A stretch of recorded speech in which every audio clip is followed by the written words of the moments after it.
Okay, so the math GRE, the math subject GRE, it sucks, and we all kind of know that it sucks, right? It's a test that universities don't even take that importantly, right? Any big elite university really only cares if you score in the top 80th percentile, last I heard, because the test is just so unreliable at capturing your actual mathematical ability that it's just not a good predictor of if you'll get through a math PhD program or not.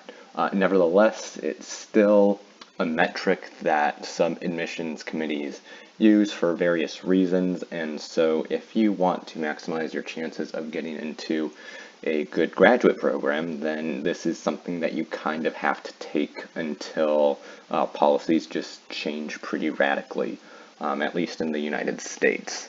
Right, and since we know that it kind of doesn't capture our mathematical ability, it really only captures our ability to just take the test at all, right? But that means that we can, in a sense, cheese the math subject test, right?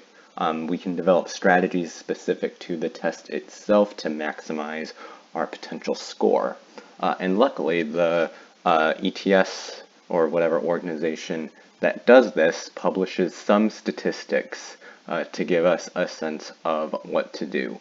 And the primary thing, right, outside of just knowing how to do these questions is to pare down as many of the options as possible so that we maximize our chance of getting a good score, right? Each question is multiple choice, and it's five choices per question, it's five choices per question, right? And so when we look at the stats, we can kind of see how to get a leg up on the competition, right? And so you can see in this particular test, question one has about an 84% correct rate, and so that kind of tells us that whatever it is, right, it's something that we kind of need. The content of it is just something that we kind of need to know. Same here with 5. 95% correctness rate means that you just have to know how to do question 5, right? But we also know that to an extent we can make an informed, educated guess on what the answer is, and the goal is to make as educated a guess as possible, right? And so you can see in this question 40, right, only about 50% got it correct, right? And some of that is just people knowing how to do that, but another percent of it is people making a guess based on eliminating some answers, right? And so, right, think about it. If you have, it's a 66 question test, right?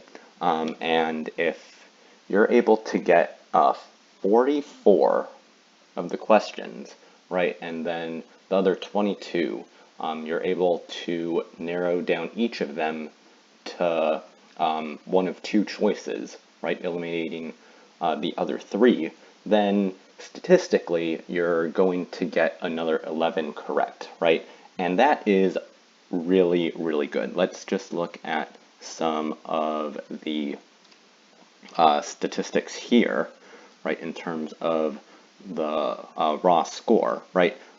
If you just went on what you knew, right, had 44 questions correct, right, and just did nothing else, right, and only answered with what you were certain of, then that's in the 77th percentile. And then you add another 11, you shoot all the way up to 91, right? And that's not, 77 is still like a really good score, right? 77th percentile is still a really good place. So let's say that you have like 33, right?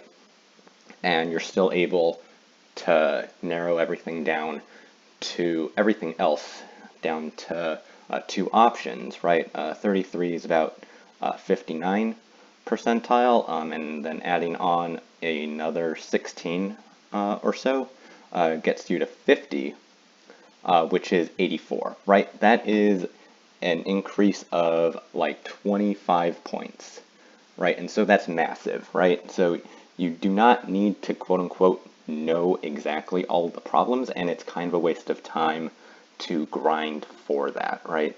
Especially since, if you're doing the math major or any kind of STEM courses, those are, pretty intense.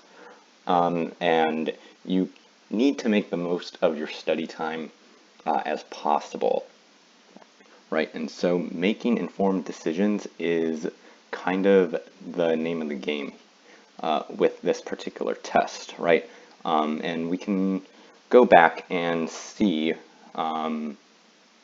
we can look at these question statistics a bit more, right? And so with something like D here, right, 14% of people got it right, which means that probably, if I were to guess, then there's something in that question that makes it unintuitive or leads people to make a wrong guess, because this is worse than just random picking at random, right? And even like with this question 54, right, if you have 25% correctness rate, right, then even if you can narrow it down to 3 options, eliminating 2 responses, right, then you're already expected to do better than the average test participant. If my stats are iffy here, please correct me, but yeah, this like 54, question 54 is something that kind of shows the value of narrowing it down even by one option, right? Because if you eliminate another option, then the expected value of your answer on that, just picking randomly, goes up a lot more. And so that's kind of everything I have to say here. Yeah, really the TLDR is eliminating options, right, translates to higher, to more points in the long run over the course of a lot of questions, right? And so when you're trying to balance your studying for this, you should dedicate some headspace to that strategy in particular.